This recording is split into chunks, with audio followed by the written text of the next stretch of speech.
Muy buenas noches, bienvenidos a un nuevo capítulo de Así Somos, un capítulo bastante especial, un capítulo donde tenemos que hablar de una noticia que nos da pena, pero de alguna forma también cierta tranquilidad, sobre todo a la familia de Juan Pablo Mor, el montañista justamente desaparecido el pasado 5 de febrero, ya se sabe, es noticia en todos lados que encontraron su cuerpo justamente en el K2. Para introducir este tema vamos a pasar al titular, por favor, y empezamos de inmediato con la información. Es un titular de Bio Bio que dice lo siguiente: encuentran cuerpo de chileno Juan Pablo Mor y otros 2 montañistas desaparecidos en el K2. Esto es, Monty, en una expedición además que partió justamente apenas se mejoró el clima a principios del mes de julio, bien digo, y hace poquitos días encontraron ya el cuerpo. De hecho, su primo es quien da la noticia. Así es, tras 5 meses ya de espera para saber finalmente dónde estaba el cuerpo de Juan Pablo Mor, lo encontraron a él y a las personas que lo acompañaban en esta expedición. Una noticia muy lamentable, dolorosa, un hombre tremendamente joven, experimentado en el tema de la montaña.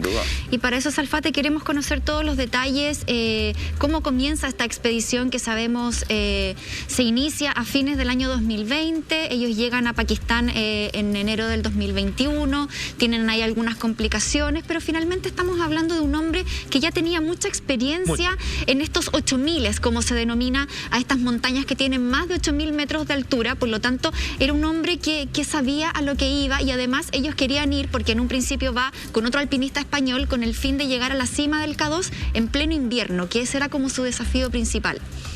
A ver, hay que entender, yo creo que el análisis más importante tiene que llevar en esta ocasión un componente humano. Los datos, las anécdotas, si bien respaldan una historia de heroísmo, yo creo que la gran invitación de esta historia y estos sucesos tienen que ver del por qué personas con un tremendo espíritu y por supuesto de grandes recursos también, como ya lo veremos, porque no cualquiera puede subir estas montañas. Así es. Deciden poner en riesgo sus vidas, siendo eso una posibilidad. No es la motivación, por supuesto, no es la meta, pero junto con el Everest, esta famosa montaña, el K2, que es el más peligroso de todos, de los grandes desafíos que tiene el ser humano que se dedican a este deporte. Entender, estamos viendo una imagen ahí, o sea, el nivel de lo escarpado, con bastantes menos posibilidades turísticas, como sí nos promete el Everest, en donde los riesgos son infinitos en relación a cualquier otro tipo de montañismo en medio de estas nieves eternas que coronan estos tremendos macizos. La verdad es que lo interesante es la naturaleza humana en ciertas personas que con una valentía que han hecho de su existencia un triunfo, traspasando, pensando fuera de la caja, rompiendo ciertos esquemas, y que les quedan como estos desafíos de no conquistar, pero sí tratar de cierta manera romper los límites del cuerpo en cuanto a las posibilidades de ir donde nadie más haya ido. Como diría mi querido amigo Lama, es como el eslogan de Star Trek: ir más allá de las fronteras conocidas por el hombre. Exactamente. ¿Por qué? Fíjate que es curioso. Aquí, más que un triunfo personal, yo con los montañistas que han estado en las cumbres de estos grandes macizos, me dicen que sucede una experiencia casi espiritual. Hay un antes y un después en ti, no por el logro material o físico o atlético del asunto, sino precisamente es que tú rebasas una cumbre que probablemente es quizás lo que algunas personas buscan cuando salen en una millonaria cápsula espacial fuera de nuestro planeta. Es ahí donde el K2, donde el Everest convoca un grupo muy especial de personas, o la gran mayoría de ellos, a diferencia de otros deportes donde hay más surtido, digamos. Hay grandes personajes y hay otros que tienen un don particular, pero quizás como personas, digamos, son más que cualquier otro nomás. Aquí es un triunfo desde y con la naturaleza que se expande en el interior de la persona. Yo creo que así es la única manera de entender este riesgo innecesario que algunos denotarían, pero es casi una experiencia religiosa lo que estamos viendo, y de hecho no está más decirlo, es lo más cerca del cielo que puede estar. Claro. Sí, ¿sabes qué estaba pensando respecto a lo que decís? Es algo que es una pelea personal entre el hombre y la naturaleza. Tiene que ver con los límites, tiene que ver con la posibilidad, no solamente con llegar a la cima, como lo decías tú, tiene que ver con la posibilidad de ponerte a prueba y de ver cuál es el extremo. A mí siempre el tema del alpinismo, a pesar de que yo no he subido ni una loma en mi vida, yo creo que sí, amigo. Me llama la atención. Bueno, su lomo toro. Maestro, no lo haga, su cosita. Sí, y no quiero hacerlo tampoco, maestro. Me llama la atención el tema de la humanidad. El instinto de la supervivencia que tiene un alpinista es completamente, me parece a mí, distinto al que tiene otra persona. Sí.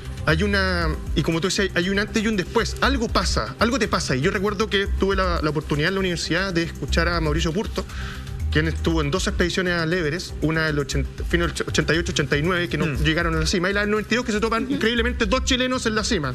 ¿Qué más podía pasar? Y hablaba de eso, hablaba de esa intensidad, hablaba de ese instinto de sobrevivir, de poder empezar a entender la naturaleza desde otro ámbito. Toma en cuenta una cosa, nosotros no estamos diseñados casi para nada. Si lo pensamos, estamos diseñados para andar en una ciudad. Sin embargo, tratamos de conquistar el fondo marino y transformarte en un pez que no puedes hacerlo, y tratas de estar en las condiciones más extremas donde podría estar solamente algún tipo de ave, no a tanta altura me imagino, y tratas de llegar ahí también. Entonces, insisto, tiene que ver esto del hombre contra la naturaleza y hasta dónde la naturaleza puede apagar al hombre. A mí me parece que... O sea, yo creo que es contra ti mismo. Claro. Yo creo que la naturaleza no lucha contra ti. No, exactamente. No. Tú eres el que lucha contra la naturaleza. ¿Sí? Ni tampoco. Creo que tú rompes tus límites. Yo creo que tú no vas, naturaleza enemiga mía, no, claro, voy contra, como dice esta la palabra. Yo creo que es casi como volver a una matriz, es casi como volver a una especie de uterino de una experiencia que va más allá. Exactamente. Y ¿sabéis qué? Me parece que lo del hallazgo, y aprovechamos obviamente mandarle saludo a todas las familias, es importante porque Mor era un deportista de élite. Yo creo que nos dimos cuenta, lamentablemente, con deportes que no tienen no son como el fútbol, claro. No nos dimos cuenta hasta que ocurre esto, el nivel de alpinista que teníamos. Y un hombre que además, como nos contaba alguna de nuestras periodistas, siempre estuvo dispuesto a ayudar a la comunidad y entregar también y compartir todo lo que sabía respecto a subir grandes montañas. Entonces me parece que además es importante para nosotros como chilenos recuperar a nuestro deportista y rendirle el homenaje que se merece. Además, un deporte que, estando de acuerdo con todo lo que han dicho, es un deporte tremendamente colectivo.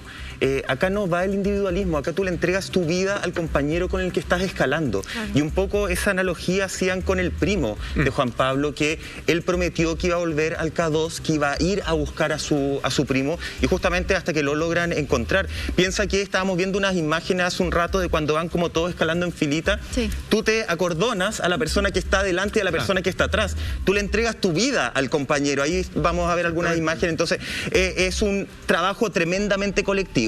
Y estamos viendo justamente un post del primo de Juan Pablo, quien también se dedica al montañismo y quien hizo una lucha inalcanzable por encontrar justamente a su primo. Mira, dentro de las cosas, él dice, confirmado, encontraron los 3 cuerpos abajo del cuello de botella, Alillón y JP. Es un alivio, pero sigue siendo muy duro para todos. Gracias por el apoyo, justamente.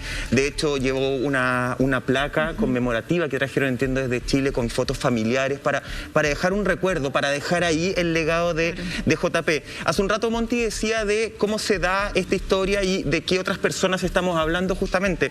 Esta es una travesía que iniciaron con el fin de subir este K2 en pleno invierno, ¿cierto? Hay muchas travesías que se habían iniciado hace un tiempo y que habían fallado. De hecho, hasta enero del 2020 se contabilizaban 7 que no habían tenido efecto. A él lo invitaron a esta expedición por el talento que tenía, por la expertise, por lo que decía y tú, Lama, por el tremendo deportista que era. De hecho, él antes de iniciar todo esto conversó con la tercera y él textual dijo: es una oportunidad súper grande. Me dijeron que querían que formara parte porque en el Himalaya había demostrado andar muy fuerte en altura. Entonces quieren que vaya a ayudar en temas de logística. Es un proyecto emblemático para el mundo porque no se ha logrado jamás. Ese es el proyecto en el que se embarca. ¿Y por qué lo digo? Porque no es un proyecto de, como ustedes decían, ganarme a mí mismo, a mi ego, de hacer algo yo para tener una medallita más. Es un proyecto que él, en sus propias palabras, lo decía, es importante para el mundo, es importante para el resto. Yo voy con un equipo que estaba súper fortalecido, y de hecho él iba con uno de sus mejores amigos en ese momento, con el español Sergi Mingote, quien lamentablemente el 16 de enero del 2020 fallece porque cansancio, no está muy claro, cansancio, se desvanece, se cae y termina falleciendo. Y la última persona que estuvo con Sergi fue justamente Juan Pablo.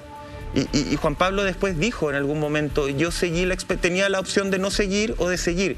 Y sigo la expedición porque finalmente es en homenaje y en honor también a este tremendo amigo que muere en la montaña, 16 de enero del 2021. Justamente, sí, es tremenda su historia porque además él era montañista y arquitecto. Y uno de sus sueños, él también decía que era crear refugios o hacer en las montañas más altas de Chile lugares en donde la gente pudiera involucrarse más con el montañismo y democratizarlo de cierta manera para él también llevar este deporte. Claro, y decía que él quería, por ejemplo, inducir a las comunidades, o sea, tenía todo un proyecto social en base a eso, tenía una fundación también que se llamaba Deporte Libre, que tenía esta idea de recuperar los espacios públicos para poder, en el fondo, hacer que todo el mundo que quisiera hacer uso de esos espacios para hacer algún deporte pudiera lograrlo. Entonces, el sentido de la colectividad yo creo que también era una de sus metas y por eso es tan doloroso ver esta noticia, porque finalmente estamos hablando de un hombre que en el año 2019 logró un récord Guinness.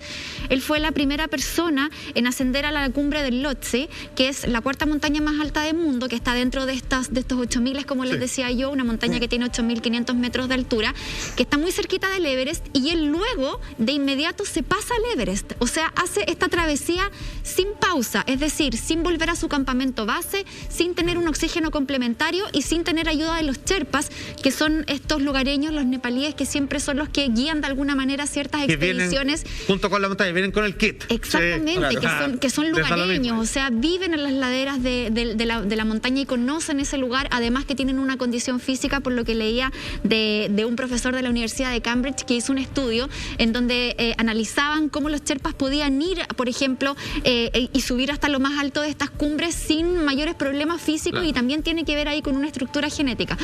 Bueno, el tema es que al final, Salfate, retomando el tema del hallazgo, vámonos a ese punto, porque entiendo que el hijo de uno de los alpinistas que acompañaban a Juan Pablo, exactamente, inicia una expedición junto con los Sherpas precisamente, en donde finalmente encuentran estos 3 cuerpos.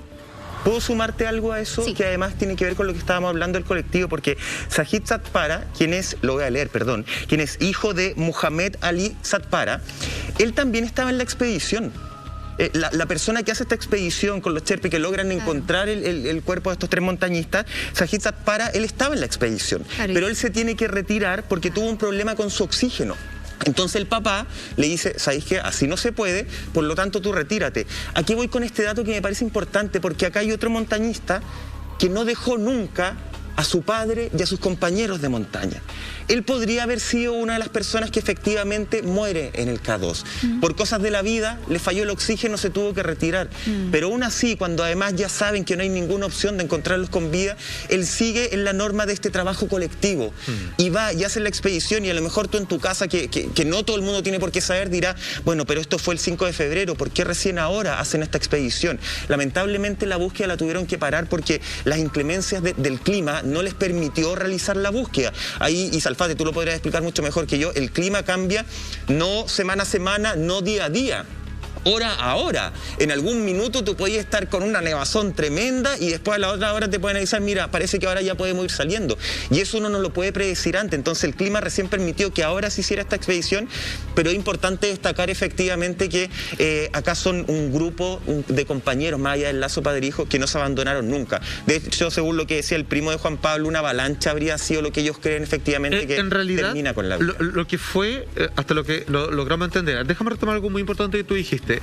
Cuando las personas están en los campamentos base, para que se entienda, que es no necesariamente las faldas de estos cerros, de estas montañas, de estas cordilleras, sino que son puntos intermedios, que es hasta donde todavía podemos decir estamos en un emplazamiento donde cualquier ser humano puede colocar una tienda de campaña y casi hacer picnic. Como para recargar energía de alguna forma, ¿no? De ahí para arriba es donde empiezan los valientes, de ahí ya vienen los puntos de no retorno y todo lo demás. Sí.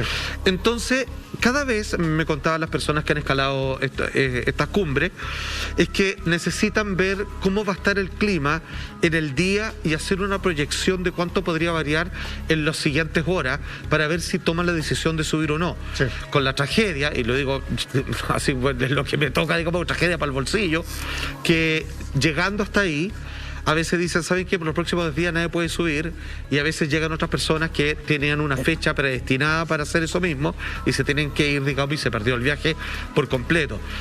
Lo que pasa es como lo que aquí se habla cuando empieza a llover en una cota mucho más alta, que es donde debiera nevar.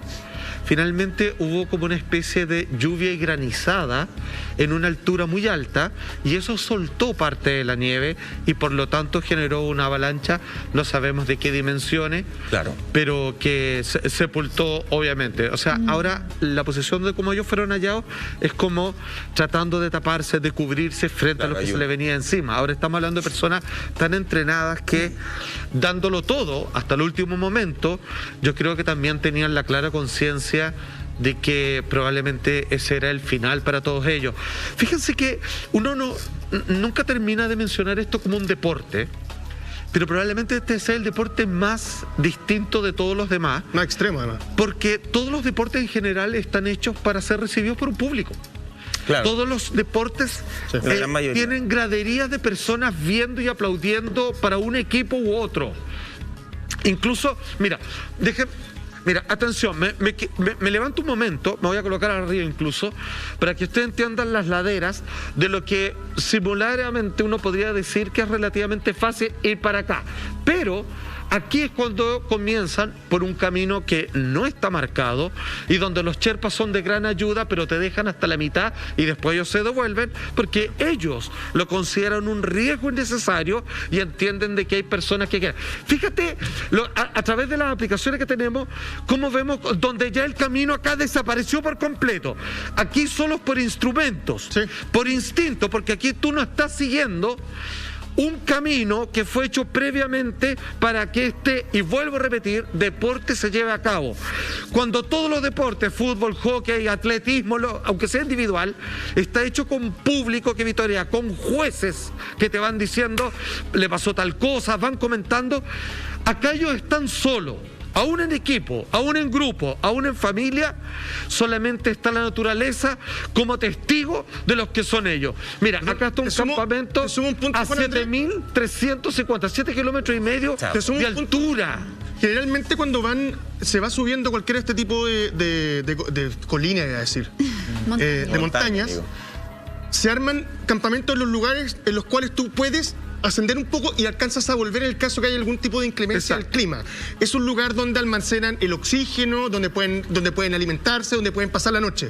Pero por lo general, como lo contaba ahí antes, ocupan distintas herramientas para saber, te voy a inventar. Desde el campamento 3, para llegar a la siguiente etapa, nos va a tomar, no sé, 5 horas. claro. ¿Cómo puede cambiar el clima en esas 5 horas? ¿Y cuáles son los peligros que enfrentarías en ese ascenso? Y ahí es donde deciden subir o no del campamento. Hay un detalle que quizás la gente no lo sabe bien. Mira, acá está lo que ellos llaman el hombro, un poquito más arriba, y el campamento está a 7.000.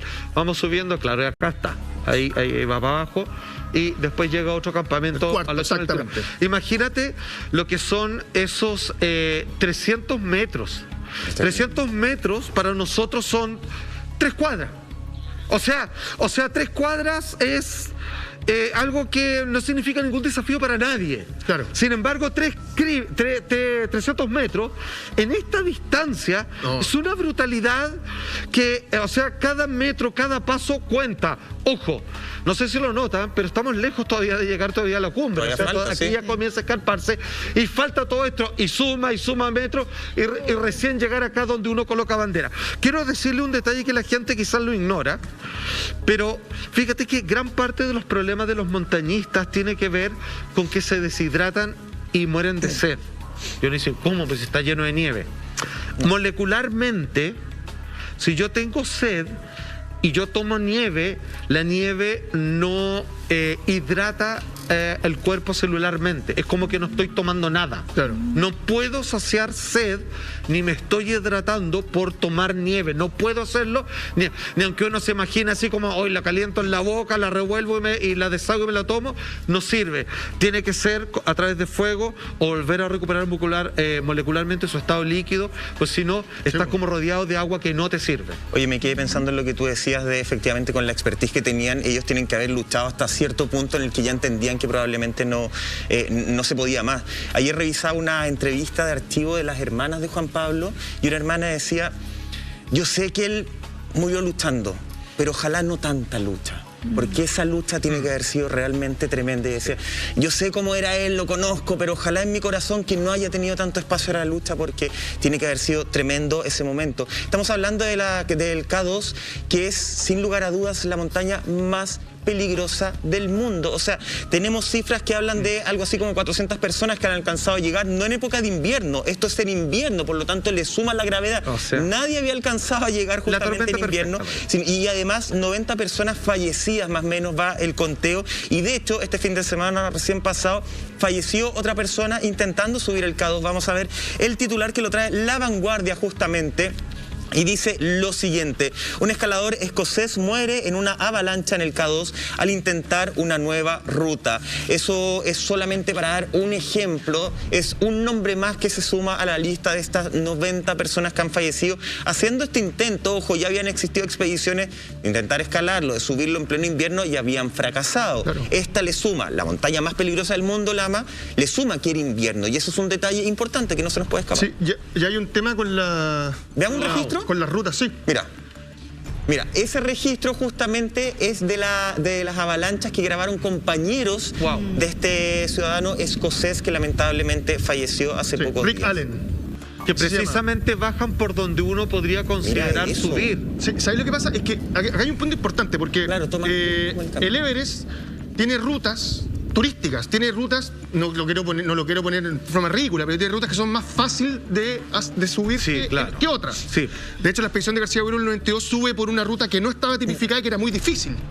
Que esa es la gran gracia del ascenso al Everest del 92, que llegaron unos segundos antes que la expedición de Purto. Entonces, el K2, cuando tú lees esta noticia, dice, estaba buscando una nueva ruta. Te das cuenta, cuando revisábamos la gráfica que nos mostraba Juan Andrés, que de cada campamento donde se encontraron, desde ese lugar tuvieron que tomar decisiones de cómo podían ir conquistando la cima. Mira, fíjate una cosa, al no haber ruta, cuando tú llegas al campamento, el primer campamento base, dice, ¿sabes qué? No hay un sendero, no hay un sendero, tampoco están, ¿cómo se llaman estas cosas que ponen los alpinistas? Perdóname, esas clavitas como estacas marcadas. Claro, no tiene ninguna de esas cosas que tú puedes tomar, porque esto no es turístico, a diferencia en muchos casos del Everest. Digamos las cosas como son. Acá muchos empresarios chilenos han ido a que lo suba un Sherpa a Lapa y lo lleven hasta la cima para tomarse una foto.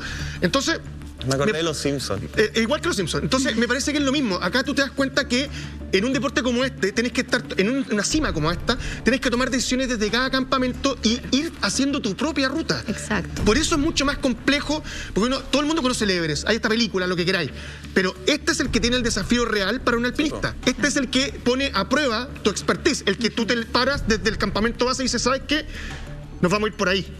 Claro. Y vamos a hacer tal cosa. Pero aún así tomas esas decisiones enfrentándote a lo desconocido. Claro, lo que pasa es que tú un deportista de élite como Juan Pablo, o incluso Rick Allen, que lamentablemente perdió la vida también al cabo, esto es lo que los moviliza. Claro. Este es el enfrentamiento real. Este es el deporte real. En todos los deportes tú tomas decisiones que te pueden traer consecuencias negativas y positivas. En el fútbol puede ser una tontera como un gol, o en el tenis puede ser una tontera como un punto. Acá se están jugando la vida literalmente. Exacto, ningún deporte pone en riesgo tu vida. No. Sí, mira, si lo que quiero decir, entre todo el resto del deporte, voy a seguir con eso porque quiero hacer esa diferencia. Tú estás en la calidad de tu musculatura, de tu ácido láctico, digamos, alimentación, de tu estamina, tu resistencia.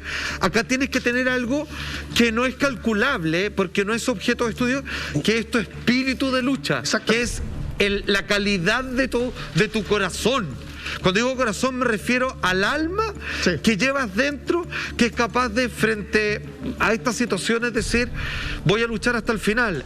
Creo que lo que va a suceder ahora es mi deceso, pero yo continúo adelante, por mí, por los que están a mi lado, etcétera, etcétera. Eso, insisto, no está en ningún otro deporte. Por mí y por todos mis compañeros, de alguna forma, donde el espíritu de lucha va con todos los compañeros. Vamos a seguir hablando de esto, chiquillos, pero antes les quiero contar de algo que yo creo que esta es una de las noticias del año, porque todos sabemos que llega HBO Max a Chile. Pero lo mejor es que podrás acceder a todo su contenido gracias a BTR. Si tienen televisión digital BTR, podrán disfrutar la plataforma de streaming HBO Max. ¡Toma! Con el contenido Warner Bros, DC, HBO, Cartoon Network, Max Original y mucho, mucho más. Es que hay para todos los gustos. Está increíble. Solamente, escúchame bien, deberán seleccionar su operador de cable e ingresar las credenciales de la sucursal virtual BTR y tendrán acceso directo a HBO Max. Si eres BTR, ya tienes HBO Max. Fuerte el aplauso para BTR que nos acompaña. Capítulo aquí en Así Somos. Esa es una gran noticia. Estábamos hablando de lo peligroso que es el K2, Monty, de las personas que lamentablemente han fallecido y también de este espíritu de lucha que se mezcla todo en la montaña con un clima que, por lo menos en este caso, no es para nada conveniente. Sí, yo creo que se junta un poco de todo y tiene que ver también con la adrenalina que genera cualquier deporte. O sea, tú cada vez que emprendes una misión, que emprendes un desafío, te vas haciendo un poquito adicto a esa adrenalina de cierta manera, sí. y de ir poniendo tus banderas, porque al final sabemos que acá en Chile el deporte es súper poco apoyado. Son ciertos deportes los más masivos, los que tienen más financiamiento. Hay otros deportes de élite como este, que si no tienes los recursos no lo puedes realizar, y así el panorama es muy complejo. Entonces al final yo creo que cada deportista chileno siempre quiere ir a dar lo mejor de sí afuera, como para poder sentar un precedente y decir sí, se puede, a pesar de las condiciones adversas lo podemos lograr. Ahora, esta montaña del K2, lo que veíamos en las imágenes, Alfate, es impresionante la figura que tiene. O sea, es como una pirámide perfecta, es una cuestión demasiado empinada, digo. Y además hay otro factor, que uno dice, claro, estos montañistas tienen experiencia, van acompañados, van con instrumentos, van con GPS, van con teléfonos satelitales muchas veces, pero lo que se decía en el caso acá de Juan Pablo y sus acompañantes era que probablemente se habrían congelado estos instrumentos, o sea, que no habrían marcado y que no habrían funcionado, y que por ahí también habrían perdido el contacto y quizás también la ruta por la cual ellos se iban guiando. Entonces son cosas súper como impredecibles. Que queda por los cuerpos humanos, entonces imagínate. Exacto, porque al final tú te guías de eso, o sea, tu salvavidas en el fondo, me imagino yo, en una situación como esa, debe ser tu GPS, debe ser tu compañero. Entonces son situaciones súper difíciles, si se logran con éxito, acá todos lo aplaudimos, ¿cierto? Pero cuando las misiones son fallidas, yo creo que estos recuerdos no se pueden borrar tan fácilmente. Lamentablemente, nosotros como seres humanos, ni siquiera como país, yo creo que el ser humano es de olvidar rápido. Yo creo que estas cosas no se pueden olvidar, porque siembran precedentes y porque al final tenemos que valorar que hay personas que se atreven, como decía antes, para poner estas banderitas. Y él lo compartía, como usted decía, no sé, él quería que esto se convirtiera en un asunto de autosuperación para todos los que pudieran practicar, no en estas montañas internacionales, sino en las que vivimos en un país lleno de cerros acá. Sí, pero que eso sea como una meta personal de cualquier persona que quiera dar una lucha interna, que se demuestra en lo externo. Entonces, aquí tenía un nivel de compañerismo, porque este deporte a veces compromete decisiones muy difíciles, que es como abandonar a alguien, porque él no puede ser, imagínate que alguien se rompe una pata, así como no lo podemos cargar, no lo podemos regresar, vamos a tener que dejarlo acá. El oxígeno. Entonces, no podemos compartir el oxígeno, es bien complejo. Pero él lo compartía con el... Me llamó la atención, lo dijo la Monte, de los instrumentos que se congelaron, porque ahí finalmente te das cuenta que lo que buscaba este grupo de alpinistas, que era conquistar la cumbre del K2 en invierno, esa era la gran dificultad, posiblemente no se va a poder conseguir, porque cuando llegues posiblemente al cuarto campamento o al tercer campamento, las inclemencias, el clima no te va a permitir poder seguir jugando con estos elementos. Toma en cuenta una cosa, tú estás ahí de rojo posiblemente, veis todo blanco, estás tratando de subir y con una ventisca, y cuando quieras bajar ves todo blanco también. O sea, no es como que a simple vista puedes hacer algún tipo de regreso, sino que necesitas de algunos instrumentos. Entonces me parece que eso por lo menos puede quedar a analizarlo para los que vengan después. Créeme que esto no va a quedar acá. Van a tratar otros de ir en busca de la cumbre del K2 en invierno. Habría que revisar bien eso, porque me parece que acá eran como dos grupos en el fondo, y el grupo que iba antes de Juan Pablo sí alcanzó a llegar. Habría que chequear bien ese dato, pero me parece que sí alcanzó a llegar justamente, pues, claro, pero como bien dice Monty, el 5 de febrero se perdió todo contacto, toda señal de GPS, y eso es lo que hace entender que es lo primero que pasa, se congela juntamente el GPS, los instrumentos. Ahí se da esta alarma, ahí se empiezan estas 2 semanas. Porque ya no hay más oxígeno. Claro, no hay más agua. Y de hecho las 2 semanas de búsqueda, cuando terminan las 2 semanas de búsqueda y en el fondo ahí determinan que estas personas estarían lamentablemente fallecidas, es justamente por esa lógica, porque no se encontró el cuerpo, porque ya no hay oxígeno que sirva, que funcione, porque efectivamente no hay agua. Ahora, uno está viendo este lado que es el lado de alguna forma, por decirlo, romántico. romántico, ya el lado que tiene esta lucha de compañeros, esta lucha de llegar a escalar, de marcar cierto presente, pero también hay que decirlo, todo el tema del montañismo de alguna forma tiene un lado que es netamente económico. ¿Saben ustedes que hay expediciones que te podrían llegar a cobrar hasta 121 millones de pesos para subir 121 millones? Hay otras más baratitas, Monty. Oye, pero 35 el millones. desde anda por ahí, ¿ah? 35. El desde anda por ahí. Olvídate un fin de semana largo. Desde 35 hasta 121 millones de pesos. ¿Qué es lo que contienen estas expediciones? ¿Cuál es la lucha que existe entre estas empresas también? Porque ellos necesitan ir marcando casi como en una pantalla puntitos de cuántas personas llevan, cuántas expediciones van subiendo justamente para ellos no perder sus bonos como empresas. ¿Cuál es el negocio? Acá nuevamente la plata prima por sobre la vida humana, todo eso y mucho más lo seguimos analizando después de la pausa, chiquillos, ¿les parece? Vamos. Vamos a una pausa y volvemos. Ni con el 100% del retiro. Claro, me alcanza. Ya estamos de regreso en Así Somos, ahí estamos viendo algunas imágenes justamente de estas verdaderas expediciones.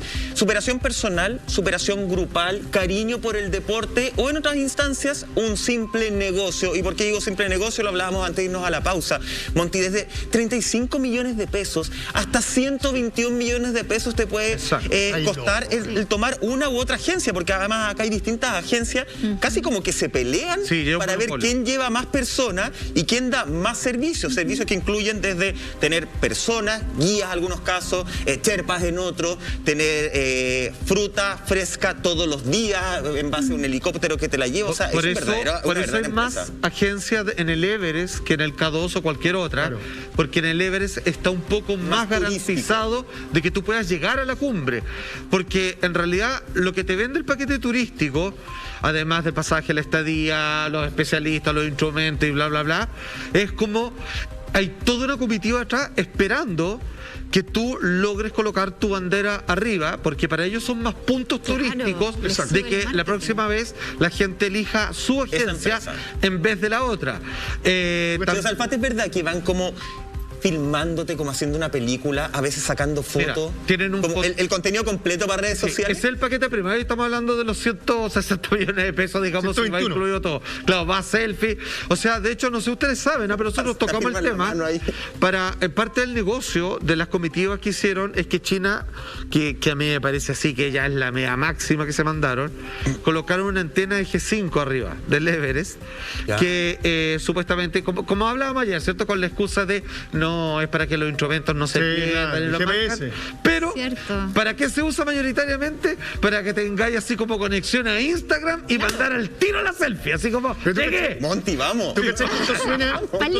Esto suena así como que tú llegas abajo del Everest y hay así como un arco que dice Everest y montaña rusa, llavero, como cuando vayas a Cancún y te sacáis la foto con Cancún. Es que por eso te digo, es como ese nivel de turismo el que han llevado a la montaña. Ahora, no nos confundamos, no significa que aunque tenga todo este apoyo, es que la gente no ha muerto ahí. Por supuesto que sí. Que no es difícil y que solo esto está predestinado para personas, digamos, de otro nivel de condicionamiento. Ahora, hay unas que son, o sea, está para que entiendan, está la versión regalada, que es como, ¿quieres subir al Everest? ¿Y quiere caminar o lo subimos en helicóptero y lo ponemos ahí y lo regresamos en 20 minutos? Esa. Hay gente que puede pagar eso que no tiene ninguna gracia, pues. Claro. No, mejor caminar, pero que alguien me afirme si... No, porque esa gente... bueno, hay cherpas que te acompañan. Los cherpas generalmente no te acompañan todos, pero sí, ahí, lo que me contaba mi amigo, es que ahí así les saltaban sus dólares, ahí están los cherpas y ellos te llegaban arriba, que van sin oxígeno, poco menos que a pata pelada. Bueno, no a pata pelada. Esa imagen.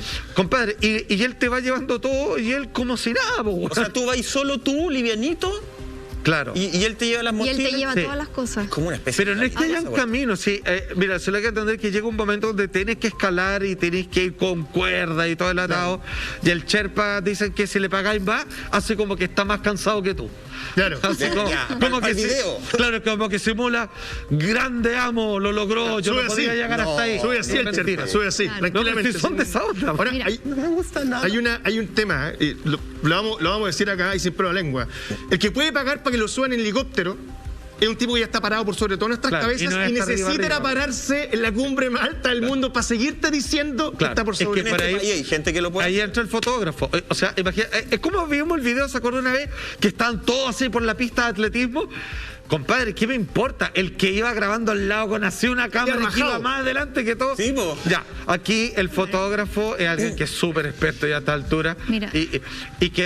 Y la agencia se hace cargo precisamente de esta lógica. Claro, porque cuando nosotros nos enteramos de noticias como el lamentable fallecimiento de nuestro compatriota Juan Pablo Mor, uno se pregunta por qué se siguen autorizando este tipo de expediciones, este tipo de ascensos a personas muchas veces que no tienen la experiencia y, como tú bien decías, van solamente para poder sacarse la foto en la cima, Sí. no tienen ningún tipo de preparación y muchas Sí, no te veces piden ningún también certificado de nada. los alpinistas que tienen más experiencia y que se dedican a esto por real deporte, por real gusto o vocación, dicen que todos estos embotellamientos o los problemas Sí. con los que se encuentran arriba son precisamente con gente que no va preparada, que no tiene experiencia y que van a entorpecer la ruta.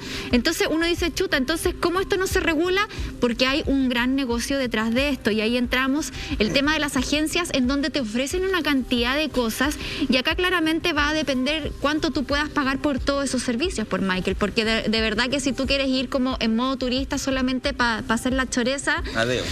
ay, y no tenés los recursos, también te pones en riesgo. Ojo, ¿cuál es importante el lo que desde? está ahí. A ver. Espérame, A ver. vamos con el desde, pero Eso. es importante lo que dice Monti, porque de repente uno tiene la imagen del montañismo así como casi que lo voy a subir solo y mi equipo. Claro. Como el tiempo es tan raro, Sí, estamos pues, tan hablando que esta cambiante. imagen del Everest, a Muchas veces se veces ni hacen siquiera se puede verdaderos predecir. tacos de personas. Eso. Se generan Sí. verdaderos tacos Sí. donde efectivamente mucha más gente de la que tendría empieza a subir Ajá. y tú empiezas a depender un poco del otro que ni siquiera conoce. Y ahí empieza una verdadera pelea por las agencias. Por eso hay imágenes, de hecho, salieron una del 2016, me parece que eran del Everest, que es impresionante. Es como ver un taco de Ah, sí, personas, po. como acá a las 5 de la tarde en Santiago, Claro. o en México DF. Portada de diario, Portada, ojo. Sí, sí. donde la Sí, gente po. era, yo eso no sabía la portada, pero donde la gente era una hormiguita Una- tras una otra. al lado de Mira, otro. Y hay gente que no sé qué está haciendo ahí. O sea, realmente, mira, es Claro, que... porque no tienen No, pero las capacidades. es como yo puedo, por eso voy. Es que hay gente que Pero cree puedo que dice, económicamente. oye, yo salgo No a trotar todas las físicamente. mañanas, así que puedo hacer esto. Olvídate, esto está tan a otro nivel que en realidad deberían exigirte algunas ciertas Algún condiciones certificado. especiales Ya, para poder pero llegar si ahí. tú tenés El desde. $160.000, no, vamos con la de 160.000. No, pero en plata chilena. Amigo, el desde sube solo, básicamente. ¿Cuánto en UF? $160.000, estamos hablando de 2 más 2, 5, 6, 121 millones más. Sí, pues mira qué bueno para la 121 millones, más o menos. matemática. Ya, mira. ¿Qué incluye? ¿Qué le Campamento incluye? privado que facilita, esto me encanta. Mira. Comedor de lujo. No, si son winners para todo, ¿cachai? Es de lujo el ¿Qué? comedor. Ahora el comedor de lujo es de camping, pues bueno, si lo he visto. Carpa de comunicación y domo médico, espacio de trabajo, carpa para dormir con cama king size, Wi-Fi. cocina, ducha de agua caliente y baño en el campamento base, además campamento privado en cada campamento alto. Dijiste Ya, cama un king, africano. king size. En la carpa. En la carpa. No, Cama por eso, king el en la comedor carpa. es de lujo. Te estás weando, ni una Espérate, forma. mira. Hay un helicóptero, esto lo encontré notable, que estará en espera para apoyar al equipo con el suministro de frutas frescas, verduras, carnes, agua mineral para beber y otros alimentos casi todos los días. Ah, Y ni también- siquiera tienen que cargarlo. No, así. no, es como, oye, ¿sabéis que me quiero comer una manzanita? Llega está el bien helicóptero. Llega el helicóptero. Claro, vos con la mochila, maestro. Dice, hola mi hermano, te No, traigo tu vale. pedido. El delivery Saluda a del todos los helicóptero. extranjeros. Es máximo, y obviamente te puede, no solamente transmite, o sea, lleva fruta y verduras, te puede sacar de ahí si tenía algún tema médico. Una guía certificada también, vuelo en helicóptero de 2 horas con vista a la montaña alrededor del Monte Everest para filmar y vistas panorámicas de la cordillera del Himalaya. O sea, no hiciste nada. Y todo lo otro o que sea, estábamos sí, diciendo. pero Mira, servicios de internet y teléfonos vía satélite a las 24 horas. mal. Claro. O sea, podéis subir de Pero igual inmediato es la foto. tema, eso de que se haga fila, porque muchos alpinistas que han ido y han relatado esta experiencia de cuando se forman estos tacos, lo que pasa es que a la gente se le empieza a acabar el oxígeno, porque tú tienes que literalmente quedarte ahí esperando hasta que mejoren las más condiciones adelante climáticas o hasta que el de adelante logre avanzar. No es parte de la programación claramente y se te va acabando el oxígeno. Entonces también por ahí leí algunos testimonios que decían que incluso se llegan a reportar como robo de oxígeno. O sea, se pelean mueren por Sí, el además, oxígeno. seguro. Y eso es equivalente finalmente a matar a una persona. Si tú le rompes, Ahí los si tú le robas millonarios que oxígeno. roban así con las leyes a su favor, aquí roban así. Es que- No, pero Tranquilo, espérame, tranquilo. eso es un asesinato aquí en la Claro, quebrada de la sí, Fiesta. po. O sea, Oye, dijo... Ese Es como, parte vas de al los pate relatos delante que se mío y le voy a robar el conocen. oxígeno. a propósito de muerte, el paquete principal garantiza el tour por los cadáveres que hay en el Everest. Porque hay muchos muertos famosos, ¿En o sea, no sé serio? cómo explicarlo de otra manera. Me estás hueviando. Claro, que tienen nombres, que es como el angustiado, el no sé qué, que murieron así ¿En serio? y nadie los saca porque no hay cómo. Entonces te van y te dicen, ya, llegamos al primer muerto famoso que quedó ahí para siempre, que era un congelado. Y hay gente así como lo ha abrazado, no me Mira, acuerdo me, cómo se me- llama. me preocupa la agencia que da ese servicio, pero más me preocupa la gente que es capaz de pagar por ese servicio. Pero ojo, Qué brutal. faltó un detalle, Me lo dijo la parece que jefa. es totalmente inhumano eso. Incluye además 3 cherpas, cherpas con 3 cumbres en el cuerpo. O sea, tú le decís, oye, yo pagué 120, este hombre tiene 2 cumbres, te lo cambian. Así de claro. simple, o sea, para que te des cuenta, Quiero uno para que con te des cuenta tres. para que te des cuenta que de verdad te suben. Ahora, respecto al tema turístico, a ver, para que alguien pague esto y decida hacer esto es porque tiene esa necesidad de pararse en la cumbre más alta del mundo y tener esa sensación, desde mi punto porque de acá vista estamos hablando de ridícula, turismo, no desde de- mi punto de vista ridícula de conquistar el mundo, algo que es Sí, pues con prácticamente imposible. la comodidad acá Exactamente. está sobrando, digamos. Exactamente, o sea, yo, si me preguntáis, yo no haría ninguna de estas cosas. Si estuviera arriba, en la cumbre, yo creo que me paro y grito ¡Drago! Como en Rocky 4, que siempre hay una cosa, algo que Oye, siempre he querido hacer. pero el desde, el que vale 22 millones de pesos, que es el mínimo, o sea, no cuesta menos. O sea, digo ya, pero quiero uno más barato. No, no hay más barato. Ahí entran los de verdad un poco, porque no son personas que tienen opciones de comodidad. Y mi amigo que conozco, que ha ido 2 veces al Everest, una no alcanzó a llegarle, el clima no lo dejó, y el segundo sí. ¿Y ahí te reembolsan? No, nada. De hecho, en otras oportunidades, como les contaba, llegan al campamento base, dicen ya, mañana partimos, está nevando, no podemos, veamos cuánto va a estar así, un mes, sorry, para la casa. Ya, y la plata, no, pues, o sea, no depende No es de mí. nuestra culpa. No, porque No, estás sonaste. consumiendo lo que pagaste, pues, estás consumiendo el oxígeno, el cherpa, Pero el nunca, campamento. o sea, nunca hiciste un paso, nunca, Claro. nunca levantaste la pata, Sí, llegaste pero- al campamento pero es que eso es lo que te base. cobran. Claro, lo que pasa es que voy que los que logran pagar el mínimo, ahí está el grupo muy interesante. O sea, no digo que los que puedan pagar más no valgan, sino que indudablemente en los que pueden pagar el mínimo es porque estuvieron años juntando, o lo vendieron todo, vendieron el auto, no sé pues qué, y todo lo demás. también es- Y esos son los que conozco yo, no conozco a los otros. Y claro, esos son de verdad, ellos ponen en riesgo absolutamente su vida. El que paga la tarifa más alta, las posibilidades de que se muera son casi de Y cero. a ellos, Alfate, no sé si sabes la respuesta, pero en ese caso de los que pagan este monto, que es el desde el 23 millones, que es el caso que tú conoces, a ellos sí, como tienen más exigencias físicas, sí les piden algún tipo de Buena exámenes pregunta. médicos previos o tampoco. No, para nada, pero con mayor Porque ahí sí hay razón. exigencia, no tenía alguien que te va llevando las No, cosas. no te piden nada, ellos te reciben la plata nomás. Ahora, con mayor razón, ellos sí tienen que estar en cuenta de que, a menos que sea un suicida o alguien muy, muy irracional, es que si llegué hasta acá y voy a hacer esto, o sea, es como tirarse en paracaídas sin tener idea. O sea, si es que nadie te preguntase nada, o sea, está re que te asumió el riesgo, absolutamente. O hacer submarinismo y sin entender un mínimo de cómo funciona el Claro. sistema de presiones dentro del cuerpo y que no podéis subir cuando se te venga la regalada gana porque te ha venido una embolia en el cerebro. Entonces, como que se asume que no hay nadie que vaya a pintar el mono en el Responsabilidad grupo de los personal. verdes. Y es gente que está ultra entrenada por muchos meses antes en montaña acá en el Cajón del Maipo, donde sea, porque tenés que estar preparado. O sea, insisto, no es... De hecho, no se necesita una condición de físico que uno te dice, oye, este gallo es montañista, muchos son súper delgados y todo, pero muy fibrosos Claro. y con una resistencia. Por eso digo la resistencia, es como, tenés que tener un espíritu de lucha que es más allá del normal. Juan Así- Pablo, Sí, Juan pues. Pablo Mor tenían, yo recuerdo salió un reportaje en la revista El Sábado, contaba, no recuerdo dónde vivía, era a las afueras de Santiago, o en un lugar con bastante espacio, y tenía un lugar acondicionado para poder practicar. En la casa. En su casa, sí. Mira. Porque imagínate, o sea, si vas a ir a conquistar la cumbre del K2, el nivel de preparación, en este caso, no en el que paga 121 millones de pesos, Sí. o sea, está claro que lo suben y lo bajan, ese sería el Everest, pero me refiero a la gente que realmente va a hacer el deporte, tienes que tener un nivel de preparación importante. Sí. A mí me parece que a ver, de esta trágica noticia de Juan Pablo hay que tratar de sacar cosas positivas. Voy a poner un ejemplo súper ridículo, pero tengo la sensación que la gente en Chile se está interesando por conocer nuestras cumbres, nuestros cerros. Por lo menos lo que veo acá en Santiago, imposible no nombrar lo que le pasó a Mar González. Entonces me parece que hay un trabajo que hacer ahí. Hay más actividad. Sí, se está pidiendo eso. ¿Cachayo, no? Es como... Es algo que posiblemente está arraigado en nosotros y que no hemos sabido explotarlo. Claro. Como decía Salfate, hemos crecido rodeados de ellos, deberíamos tener mucho mayor control y mucho mayor interés en conocerlos y entenderlos posiblemente que tenemos hoy día. Entonces, me parece que hay que rescatar esas cosas. Ese yo creo que era el legado que quería Juan Pablo, insisto, un deportista de élite de primera línea. Abrirlo y democratizarlo, porque sin ir más lejos, hoy día ir a la nieve es tremendamente exclusivo. Sigue siendo un panorama solo para gente que puede costear ese viaje, que para ir por un día sale tremendamente caro, sobre todo si vas en familia. Mandarle nuestras condolencias, por supuesto, a toda la familia de Juan Pablo Mor. Lo vamos a seguir recordando. Y bueno, una noticia que entristece a nuestro país, por supuesto, más aún ahora en estos contextos de Juegos Olímpicos y de todo nuestro Team Chile, ¿cierto? Dándolo todo también allá en Tokio, así que lamentable.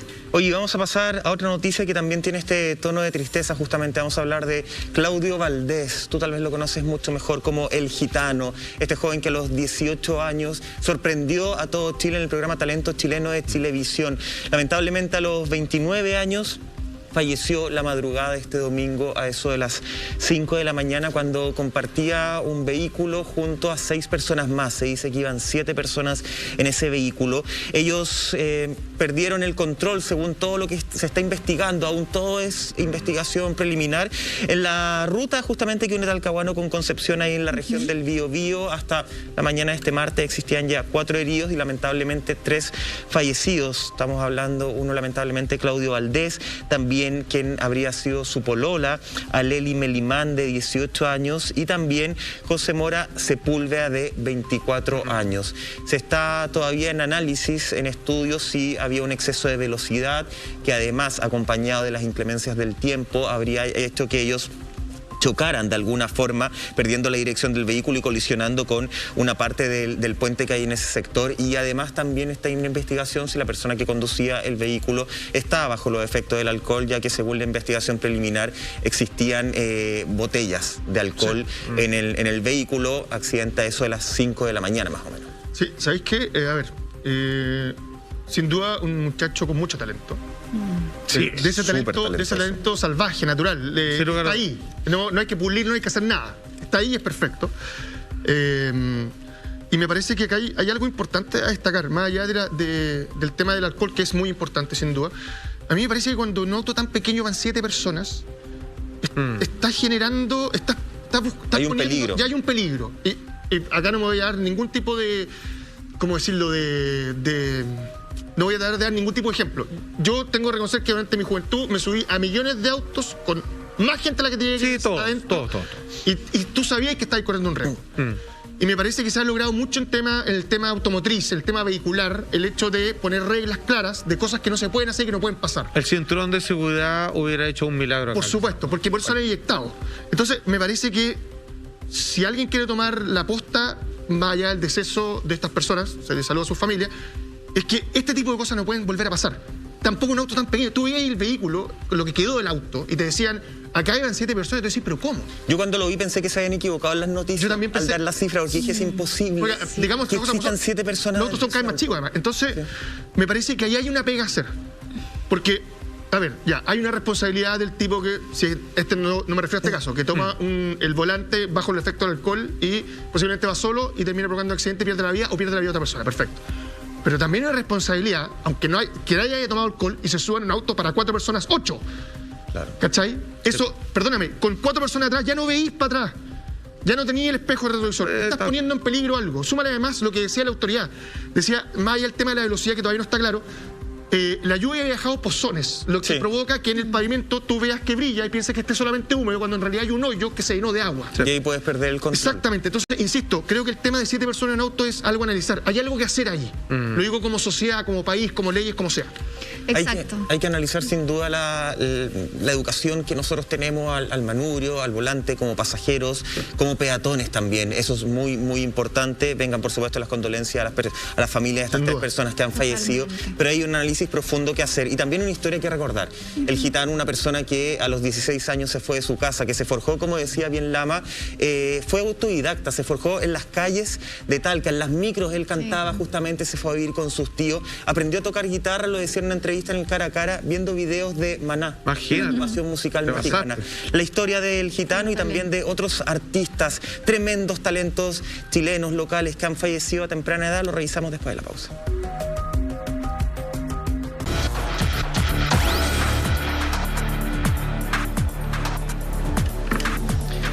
Ya estamos de regreso en Así Somos, revisando la historia de Claudio Valdés, el gitano, este joven Monty que empezamos a conocer mediáticamente a los 18 años cuando él se presenta en el programa Talento Chileno de Chilevisión. Recordemos que en esa época lo animaba Rafael Araneda, me parece, y estaba la Fran García Huidobro, Antonio Bodanovich, Rodrigo Díaz, eran parte del jurado. Julián Effelbein parece que lo animaba. O Julián, sí, mira, puede ser Julián en ese cambalache que hicieron justamente de canal.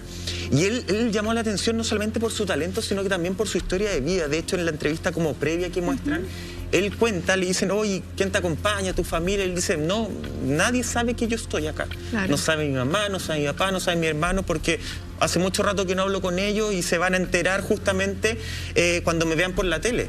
Dice, yo una vez les prometí, les dije así que iba a aparecer en la televisión por algo y parece que no me escucharon, no me creyeron.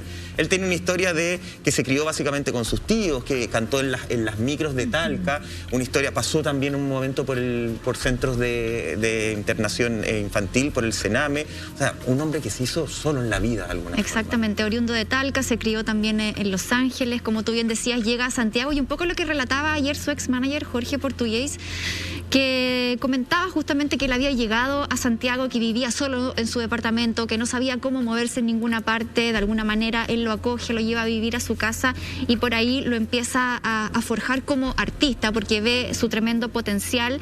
Él llega a audicionar al programa Talento Chileno de Chilevisión y finalmente sale segundo, pero por la misma anécdota que contaba justamente ayer en un programa su ex-manager, decía que producto de la votación y por el atasco de mensajes que hubo esa noche de la premiación, se dio por ganadora a Camila Silva, ¿cierto? Sí. Pero al día siguiente, cuando ya llega el recuento final de los mensajes, se dan cuenta que Claudio Valdés había tenido pero una votación inédita en la historia de la televisión chilena, y el manager le dice, Claudio, la verdad es que tú ganaste. Sí. ¿Quieres que esto se sepa? Y él dice, no, la verdad es que yo estoy feliz con mi segundo lugar, así que dejémoslo así tal como está. O sea, ese nivel de humildad es el que ayer destacaba su ex manager. Ahora era harta. Camila tenía como 120.000. Y él tuvo como 400. El gitano había marcado 90.000, por eso le dan el triunfo a Camila. Y al otro día, porque además quien después fue su manager, era el encargado de los mensajes en esa época, en los programas de Chilevisión. Claro. Y llega a su computador, por eso tenía acceso directo, llega a su computador y se da cuenta,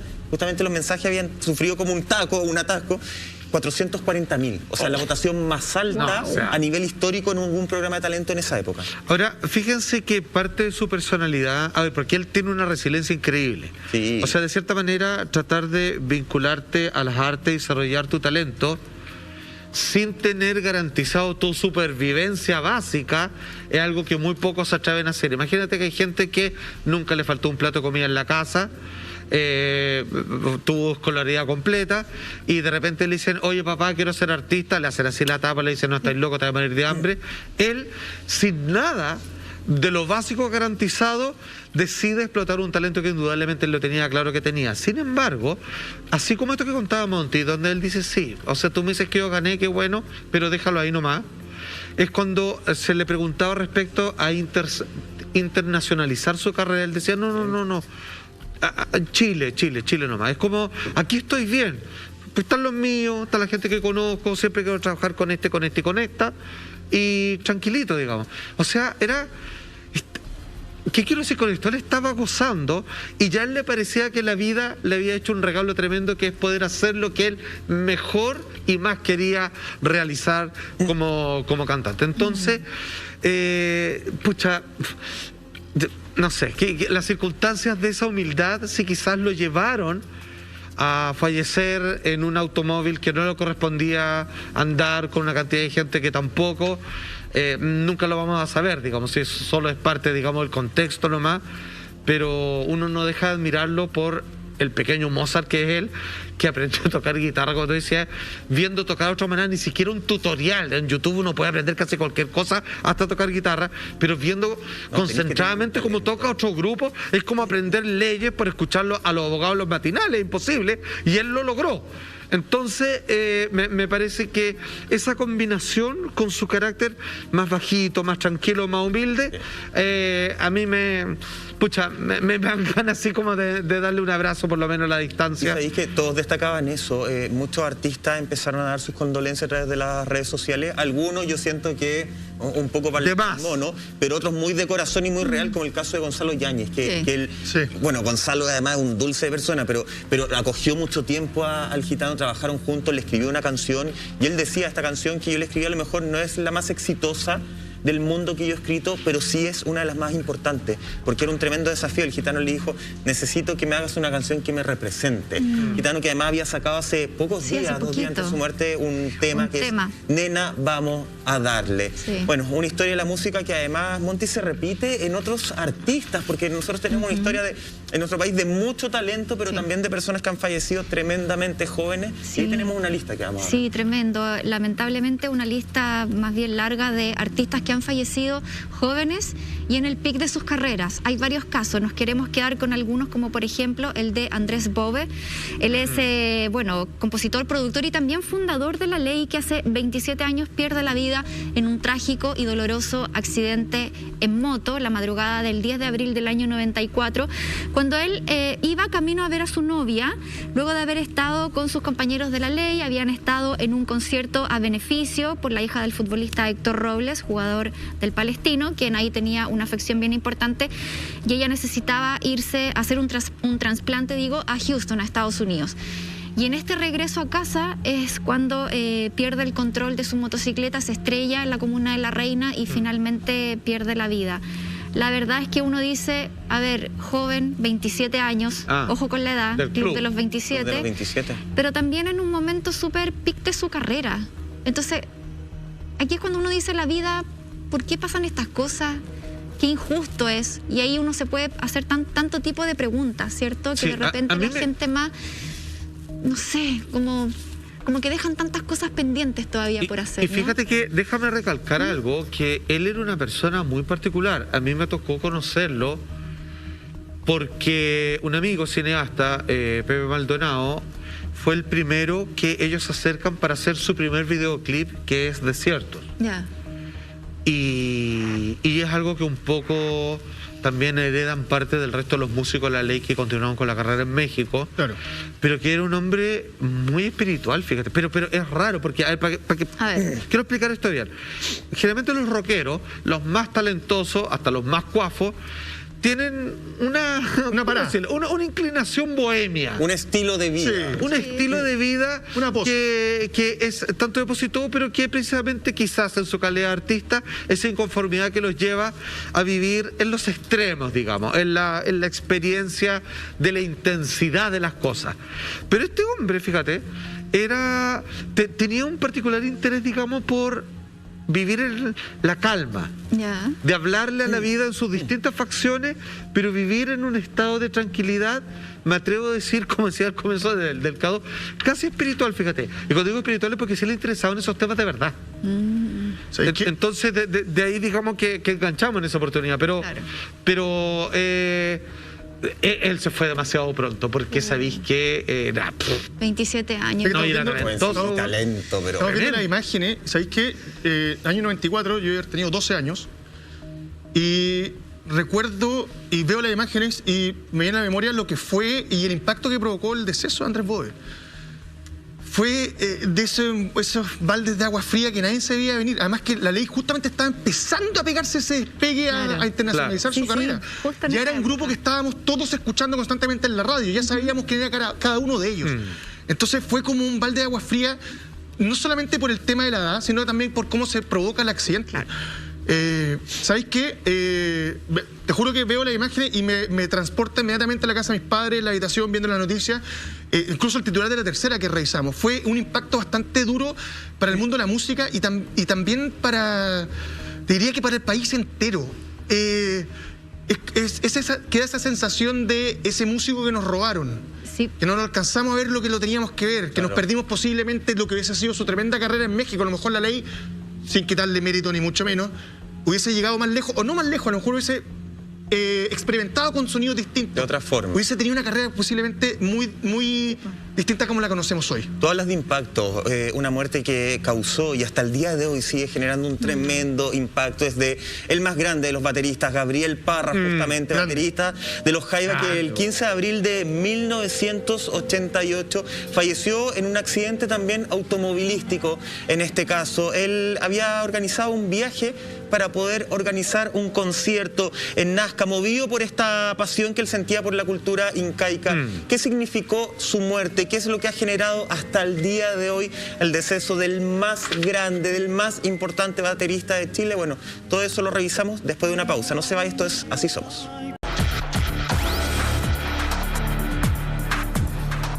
Ya estamos de regreso junto a ustedes, vamos a seguir con más, pero antes atención a este consejo: más clásicos de mochilas, el accesorio del invierno, así es. Dale vida a tu tenida con estas estilosas mochilas. Las encuentras todas, por supuesto, que en nuestra tienda .lared.cl. Qué lindas, ¿cierto?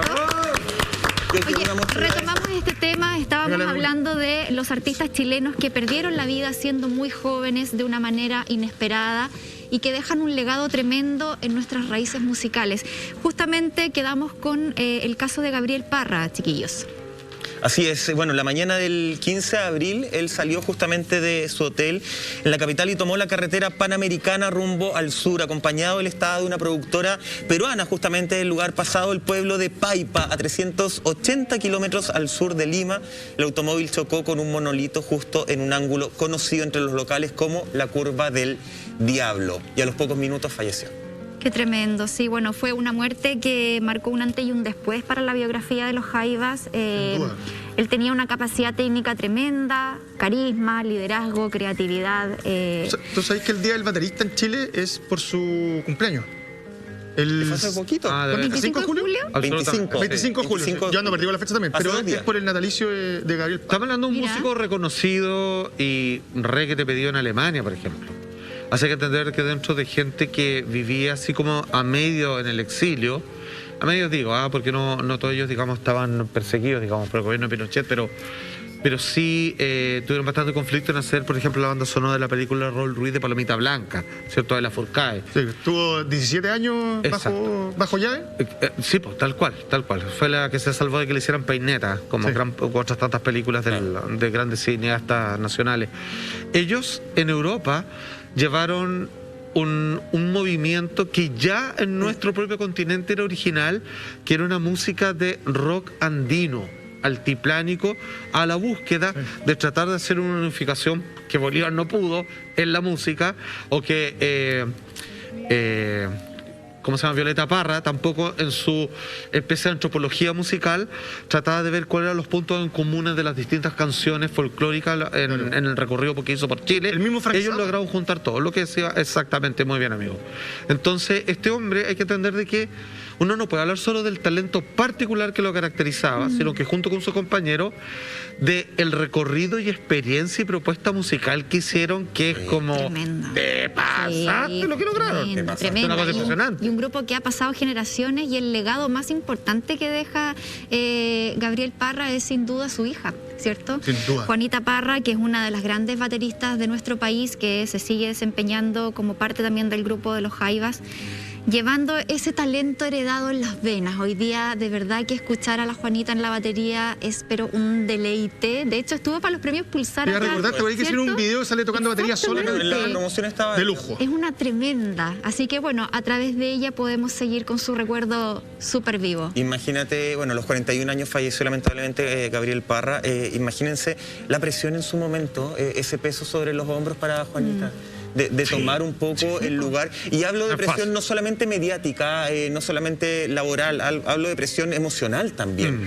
El llegar al lugar que era de tu papá, el lugar con un equipo además que siempre lo han dicho los Jaivas, familia. Tenía un misticismo, una mística, una familia especial, tiene que haber sido tremendo. Solo recuerdo que el Festival de Viña, cuando los Jaivas ya se hacen tremendamente conocidos, o sea, todo el mundo los conocía, pero los que no lo conocieron, el número parte un diablo de la tirana bailando que se va para atrás, agarra los baquetas y se pone a tocar la batería y después entran los demás. Este hombre. Eso es. Muy Chiquillos, corto, Michael. Un saludo muy grande a la selección chilena femenina que estuvo en los Juegos de Tokio. Más allá de los puntos, más allá del gol que nos robaron. Gracias, chiquillas. Secas. sí, A todo el Team Chile. a todos los que A todo el le Team ahí la Chile. cara. Ya, chiquillos, ahora sí, estamos pasaditos, nos vamos, nos reencontramos mañana a 12:30 horas. Descansen. Están bien. ¿Algo más que quieres decir? No. Porque no lo De dijo hecho, mañana no voy a venir. ahora. No. Bueno.